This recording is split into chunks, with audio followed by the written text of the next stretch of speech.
Halo, assalamualaikum warahmatullahi wabarakatuh. Kembali lagi bersama Momi Arsyaka dan ini anak aku Arsyaka. Hari ini aku mau review tentang penggunaan MKK ini atau kutus-kutus ya kan. Kemudian hari ini aku bakalan mereview dengan tungku.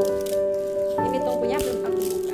Oke, langsung aja yuk. Bahannya sudah aku siapin, yaitu ada tungkunya, kemudian lilin untuk memanaskan, kemudian MKK-nya atau kutus-kutusnya. Kemudian aku kasih bawang merah dan ini untuk parutan kutus. Biasanya aku kasih minyak telon juga, aku dikit aja. Ini bawang merahnya udah aku parut, kemudian aku kasih kutus-kutusnya. Aku sering banget pakai kutus-kutus jadi kemasan yang terbaru, tapi aku kurang suka dengan kemasan yang terbaru. Jadi aku kali ini order yang kemasan lama.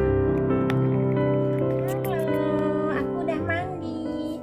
Oke, kita mulai saja langsung pemijatan MKK dengan menggunakan tungkunya.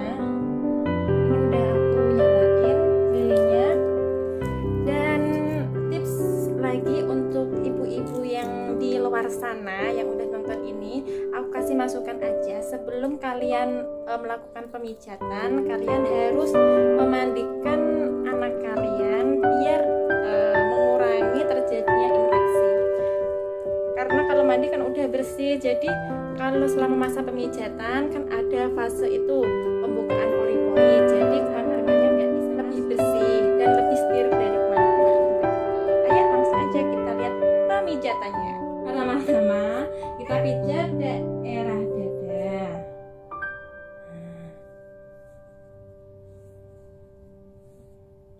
Seperti ini ya, Mam.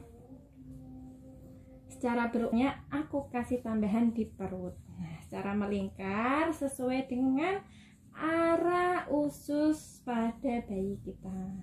Ini juga secara berulang. Kemudian balurkan ke kaki anak kita. Nah, seperti ini.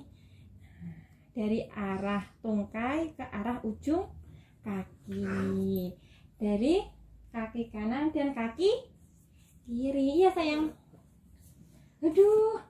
Kemudian jangan lupa untuk membalurkan di daerah telapak tangan kanan dan telapak tangan yang sebelah kiri. Kemudian kita balurkan ke punggung. Nah, kita balurkannya juga dari arah bawah ke arah atas. Ini dulu nak.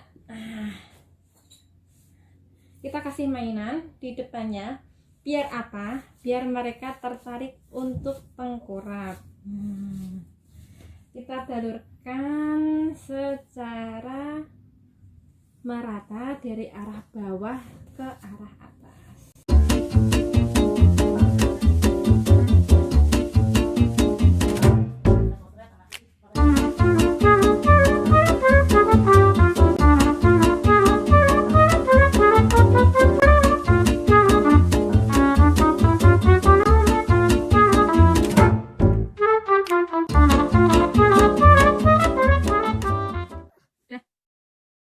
Oke, jangan lupa subscribe and comment channel kami ya. Bye bye. Semoga bermanfaat.